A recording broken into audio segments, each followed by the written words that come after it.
Ayer día 9 de octubre, fiesta de San John Henry Newman, fue declarado como doctor número 38 de la Iglesia Católica.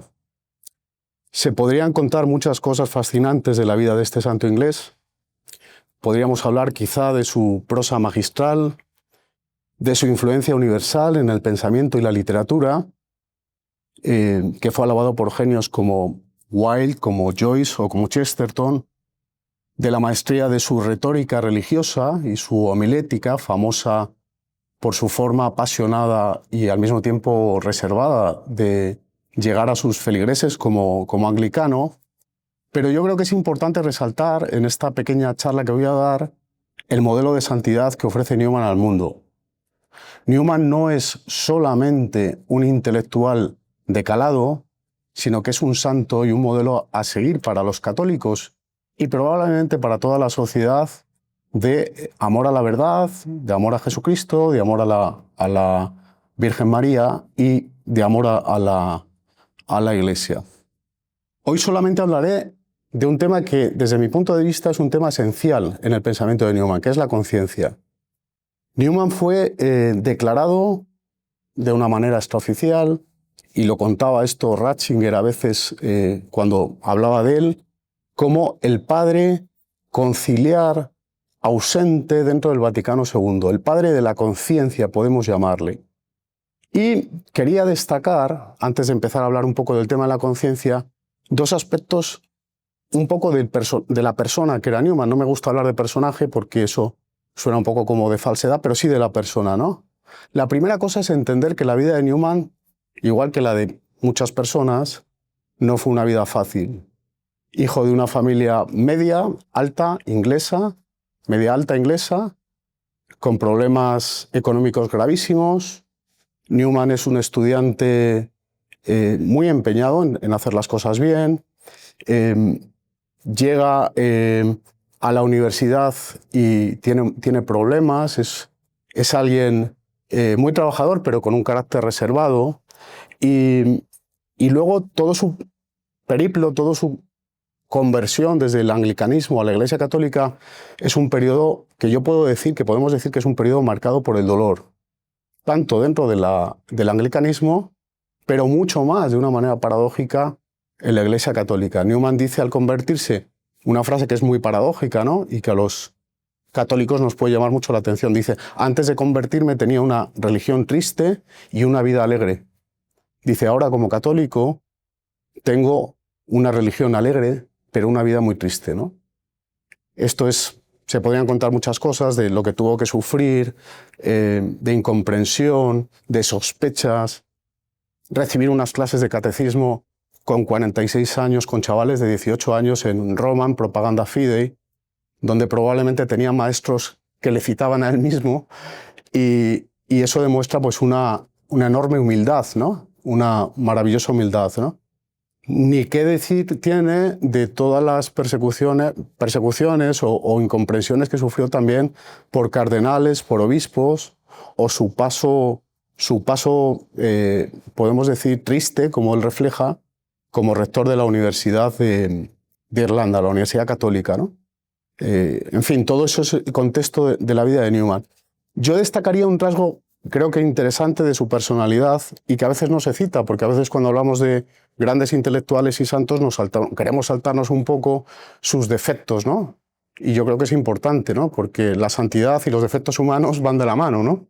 No hay santos sin defectos, ¿no? Y yo creo que no se puede decir que fuera un defecto, pero es un rasgo muy claro de su personalidad. Newman tenía un carácter especial. Era una persona con un carácter hipersensible, y que eso le llevó, por ejemplo, a colapsarse en unos exámenes. Era hipersensible, era muy perfeccionista y era muy tímido, hasta tal punto que él mismo se consideraba que provocaba incomodidad en las personas que le rodeaban, ¿no? Porque se quedaba callado. Y luego la gente dice: es que está enfadado. Y él decía: no, decirles que soy así. Que quiero mucho a la gente, pero soy así, ¿no? Es apasionante esa personalidad porque nos refleja algo muy relacionado con el sufrimiento, ¿no? Para cerrar esta pequeña introducción, yo destacaría un momento fundamental en la vida de Newman para hablar de la conciencia, que es el momento en el que Newman está en trance de muerte, en un viaje que hace el Mediterráneo, está a punto de morir, y en pleno delirio, atendido por un mayordomo que tenía, él solo repetía una frase: no he pecado contra la verdad. No he pecado contra la verdad. No estoy citando literalmente, disculparme, pero una frase parecida de esa. Después de aquel trance, Newman escribe unos versos maravillosos que luego se han convertido en una canción y que se ha traducido también al español. La frase que él dice es "Lead kindly light", guíame luz amable, ¿no? Que es lo que él empieza a repetir casi como podemos decir, una letanía, y que en el fondo nos introduce en esa concepción que Newman tiene sobre la conciencia, cómo la entiende él y cómo la ve en su propia vida después de toda esta vida podemos decir, de tanto sufrimiento, pero al mismo tiempo de tanta felicidad, ¿no? Voy a dar algunas notas sencillas, y es un resumen muy general de qué es la conciencia para Newman. 3 ideas que yo creo que nos pueden servir, ¿no? En primer lugar, es importante entender que la conciencia para Newman es el mensajero de Dios en cada uno de nosotros. Es esa voz que nos habla a todos los seres humanos con mayor o menor claridad, según el propio acercamiento a la misma. En ese sentido, Newman pone ejemplos interesantísimos sobre culturas diferentes. Es un momento de mucha emergencia occidental en Inglaterra en contacto con otras culturas, y bueno, es la prolongación en ese sentido de la Ilustración, de conocer cómo viven otros y qué es lo que tienen dentro, ¿no? Todo eso va a dar después, va a tener como consecuencia un debate muy interesante acerca de las diferencias culturales, del multiculturalismo y de lo que los demás entienden por la verdad. Bueno, Newman eso lo tiene muy claro. La conciencia es el mensajero de Dios en cada persona. Eso no nos habla de claridad, pero nos habla de una voz y que está ahí, ¿no? La segunda idea creo que también es muy interesante y además muy importante en este momento, ¿no? La conciencia es una voz personal. Es decir, desde el punto de vista de la teología moral, que es introducida esta idea de Newman ya en el magisterio de la Iglesia, no existe la conciencia grupal. Desde el punto de vista sociológico sí, desde el punto de vista psicológico, ahí se pueden hacer diferentes análisis. Pero desde el punto de vista de teología moral y también desde el punto de vista del magisterio de la Iglesia, la conciencia es la de cada persona. Eso no quiere decir que cada uno pueda decidir lo que es el bien o lo que es el mal, no tiene nada que ver. La conciencia, decía, es una voz y cada uno tiene que buscar, y en cada persona esa voz le va orientando de una manera diferente.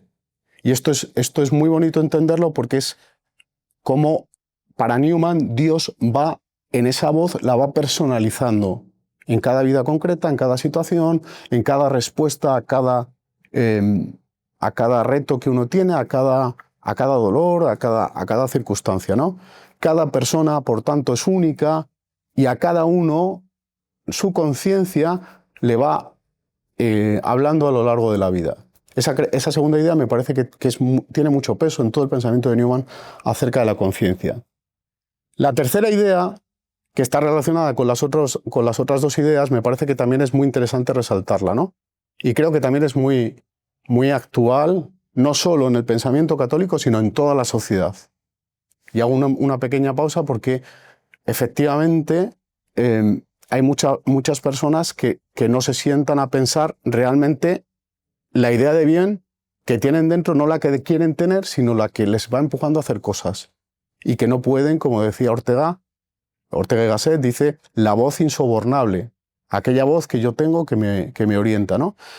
Por tanto, hay una unidad muy interesante en Newman entre conciencia y felicidad personal. Es decir, la conciencia no es, como muchas veces se ha dicho, incluso desde un punto de vista, podemos decir, cristiano deformado, porque es así, una voz moralista. Todo eso también en la filosofía se relaciona con el pensamiento kantiano, ¿no? Tienes que hacer tal cosa, el deber es algo que yo tengo, que siento, dice Kant, como las estrellas y que me hace, bueno, pues tener que hacer cosas porque es que si no, no voy a ser feliz. No tiene Newman el sentido del deber, no lo ubica de forma kantiana o no lo relaciona con el pensamiento kantiano, sino con la felicidad, podemos decir en un sentido, si queréis, más clásico, más tomista, aristotélico, agustiniano también, la búsqueda de la felicidad, el deseo de ser feliz. La conciencia no anuncia, puede anunciar verdades o puede anunciar aspectos morales, no cabe duda, pero sobre todo es la voz de la felicidad. Y eso Newman lo tiene claro en toda esa búsqueda que él va haciendo, incesante, refleja en un libro que se llama Apología pro vita sua, va explicando ese deseo tan profundo que tiene de ser feliz, que es un deseo universal por otra parte, ¿no? Y que es aplicable, desde mi punto de vista, a cualquier persona en cualquier circunstancia, ¿no? El actuar en conciencia, el ser coherente, el saber que hay cosas que uno tiene que hacer y que no puede tapar y por las que tiene que arriesgar cualquier cosa, ¿no? Eso es una aportación maravillosa de Newman a la sociedad en la que nos movemos. Voy a hablar de 3 conceptos filosóficos. Cada uno de estos conceptos, como comprenderéis, pues llevaría mucho tiempo desarrollarlos. Están explicados en ese libro que os aconsejo, Apología pro vita sua. Es un libro difícil de leer, en el sentido de que es muy profundo, hay que leerlo varias veces. Hay un filósofo jesuita que se llama Lonergan que dice que él lo leyó 7 veces consecutivas para luego escribir toda su teoría del insight, que es una teoría muy famosa en psicología sobre cómo entendemos las cosas, ¿no? Yo lo he leído varias veces y cada vez que lo leo me sigue ofreciendo ideas interesantísimas para aplicar a muchos campos, fundamentalmente a la filosofía y la educación, que es donde yo trabajo. Bueno, son 3 ideas. Primero, el sentido ilativo. ¿Qué es el sentido ilativo? Pues lo voy a tratar de resumir con algunas imágenes, que esto le gusta mucho a Newman, imágenes que anuncien ideas y que se nos queden en la cabeza. Es una especie como de malla, de tejido, de ahí viene la palabra ilativo, de hilos, que se va creando en el interior de nuestra personalidad, de nuestra persona más bien, y que nos anuncia aquellas cosas de las que tenemos certezas. Esto los americanos dirían el famoso when you know, you know. Es decir, cuando tú sabes algo, no has llegado muchas veces a eso desde el punto de vista de la lógica, pero tienes una certeza. Hay una especie como de trabajo, esto es muy interesante, en Newman, porque hay una especie de trabajo moral interior que va articulando y también es un trabajo, si queréis, intelectual o psicológico. Esto es lo que le lleva a Newman a decir, aquí hay algo que yo no he resuelto. Y empieza a tener esas certezas, pero que no son certezas lógicas, son certezas más profundas, ¿no? Dice, por ejemplo, ¿cómo sé que Inglaterra es una isla? ¿Lo creo? Claro que lo creo. ¿La he recorrido en barco? He hecho un periplo alrededor de Inglaterra, una navegación, y he llegado a la conclusión, no, pero lo sé. ¿Y cómo lo sé? Pues testimonialmente, por ejemplo, y me lo creo. Y vivo con esa certeza. Ahí hay un trabajo del sentido ilativo, de otros conceptos que voy a hablar, pero son muy interesantes, ¿no? Cuando uno dice, entiendo a alguien, yo creo que lo entiendo, ¿no? O sé, esto lo sé. ¿Cómo sé que lo sé? Es una pregunta muy interesante para un profesor, por ejemplo, ¿no? O para la propia vida, ¿no? Porque a veces ese trabajo es un trabajo muy profundo que se va dando. En Newman se dio por el estudio, por el trabajo, por su propia capacidad contemplativa para llegar, ir dando pasos muy duros hacia su propia conversión. Segunda idea, el asentimiento nocional. Esta es una idea más simple, pero también es interesante, ¿no? El conocimiento que tengo acerca de las cosas que sé. Esto sería, si queréis, una especie de cesión o una reflexión también al pensamiento cartesiano. Es verdad que yo sé que sé cosas. Aquí, si yo os pregunto, ¿sabes en qué año se descubrió América? No solamente lo sabes, sino sabes que lo sabes. Y por eso cuando sabes que lo sabes, tienes esa noción clara. ¿Conoces la ley penal en España? No, la conozco, sí la conozco. Conozco la ley y conozco el concepto, tengo claro el concepto de que lo sé con claridad, ¿no? Es un conocimiento que dice Newman es potencialmente infinito, y aunque Newman no lo explica así, pero creo que puede servir para aclarar, en cierta medida está relacionado con las propias capacidades. Pero es, podemos decir, exterior. Pues muchas veces la gente piensa que eso es el conocimiento, no. Eso es acumular, no estoy diciendo que sea mal, pero es un conocimiento exterior y a veces decae por la Alzheimer, por la edad, por lo que sea, y vamos declinando. Por tanto, el conocimiento de nociones es un conocimiento inferior. Inferior, pero valioso, muy valioso, ¿no? El último punto que creo que es una clave importantísima dentro del pensamiento, la conciencia, la visión de la mente Newman, que a mí me parece que es su gran descubrimiento, su gran reflexión, que es el asentimiento real. ¿Y qué es esto del asentimiento real? Lo voy a resumir y perdonadme que simplifique un poco, ¿no? Es que nosotros tenemos la capacidad de fijar, de anclar los conocimientos, las ideas, los sentimientos, las pasiones, los propios compromisos, los juramentos, en el interior de nuestra vida personal. En el interior de nuestra vida personal.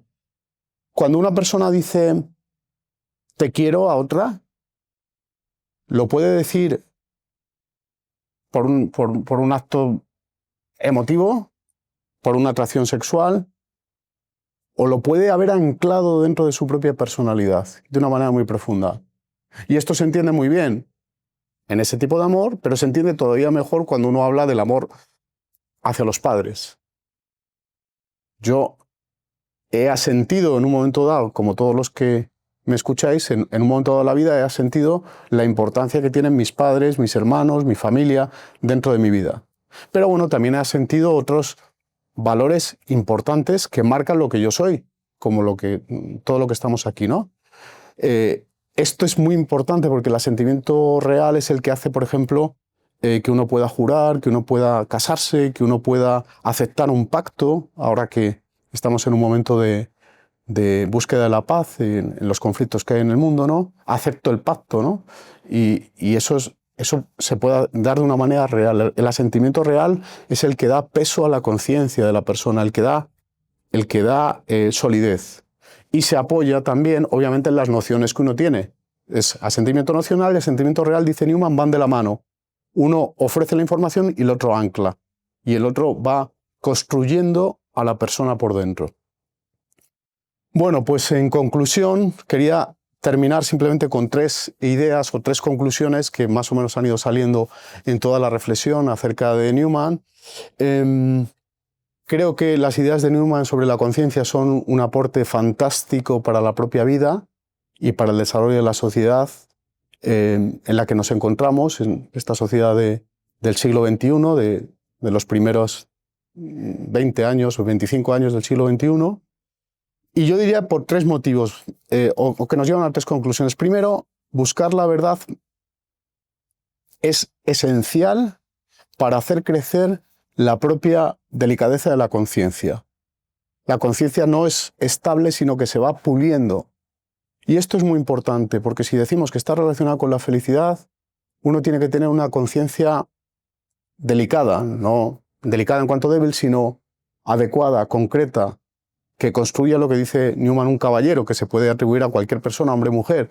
La conciencia que no se cansa de formarse para poder juzgar bien, para matizar, para entender cada aspecto de la realidad, para no simplificar, para no decir tópicos vacíos, para ir a los temas, aunque sean los temas cotidianos de cada uno. No estamos hablando de vida intelectual, estamos hablando de la búsqueda de la verdad.